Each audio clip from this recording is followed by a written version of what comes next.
कहते हैं जिसे भी ये डायमंड मिलेगा वो दुनिया का मालिक बनेगा, लेकिन उसकी सारी बदकिस्मतियां भी वहीं झेलेगा।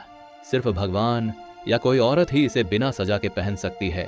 यह है कोहिनूर की खून से सनी कहानी, द फर्स्ट चैप्टर, प्रतापारुद्रा देवा 2, द ओरिजिन।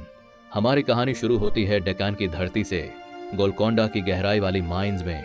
यहाँ शासन करते हैं प्रतापारुद्रा देवा 2 काकातिया डायनेस्टी के आखिरी महान राजा। उनके लिए ये कोई साधारण जूल नहीं, ये है श्यामांताका, देवी की दिव्य आंख जो वरंगाल के समृद्ध राज्य की रक्षा करती है। यह केवल एक पत्थर नहीं है, यह देवी की आंख है। जब तक ये वरंगाल में है हमारा साम्राज्य अमर रहेगा। Second chapter, Alauddin Khilji the conquest. लेकिन धन हमेशा भेड़ियों को बुलाता है।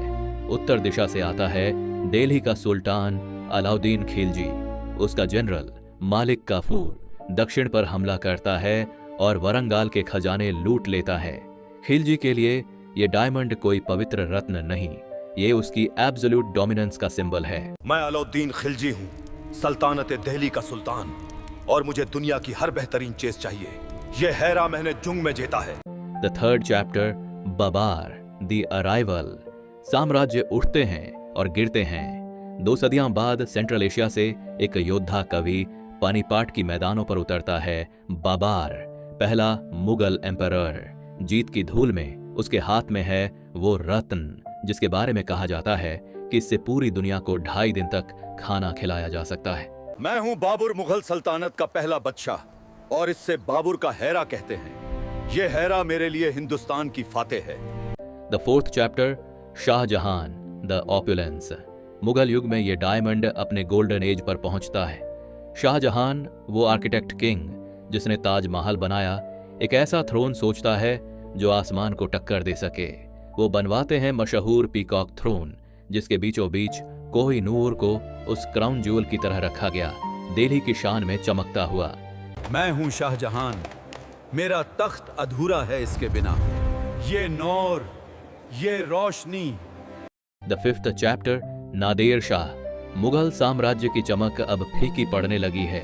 तब मंच पर आता है नादर शाह, पर्शियन नेपोलियन। दिल्ली को लूटने के बाद वो एक चतुर चाल चलता है, एक सेरेमोनियल टर्बन एक्सचेंज के दौरान, और हार चुके मुगल एम्परर से चुपचाप वो डायमंड चुरा लेता है। वही व्यक्ति है जिसने इस पत्थर को इसका मशहूर नाम दिया, कोहिनूर। मैं हूँ नादिर शाह, खुदा की कसम, ऐसा हैरा न कभी देखा न सुना। The sixth chapter, Maharaja Ranjit Singh the return. खून और रेगिस्तान पार करते हुए डायमंड पहुंचता है अफगानिस्तान, लेकिन कुछ दशकों बाद लौटता है इंडिया। पंजाब का शेर महाराजा रंजीत सिंह अफगान दुरानी राजाओं को मजबूर करता है इसे सरेंडर करने के लिए। उसके हाथों में कोहिनूर अब एक साधारण जीम नहीं बल्कि नेशनल प्राइड का प्रतीक बन जाता है, एक गौरव जो फिर से भारत की धरती पर लौटा। कोहिनूर वापस पंजाब आ गया है। ऐ मेरे गुरुआं दी धरती ते रहेगा। ऐ हूं शरे पंजाब दी शान है। Seventh chapter, Duleep Singh the loss. Sikh empire पर अब सूरज डूब रहा है। एंग्लो सिख युद्धों के बाद ब्रिटिश ईस्ट इंडिया कंपनी एक भयावह ट्रीटी थोपू देती है बाल राजा महाराजा दुलीप सिंह पर। सिर्फ 10 साल की उम्र में मां से अलग किया गया वो बच्चा अपने साम्राज्य पर दस्तखत करता है, और उस डायमंड पर भी जो उसकी पहचान था। I am just a child, and they took my kingdom and my diamond. Goodbye, Kohinoor.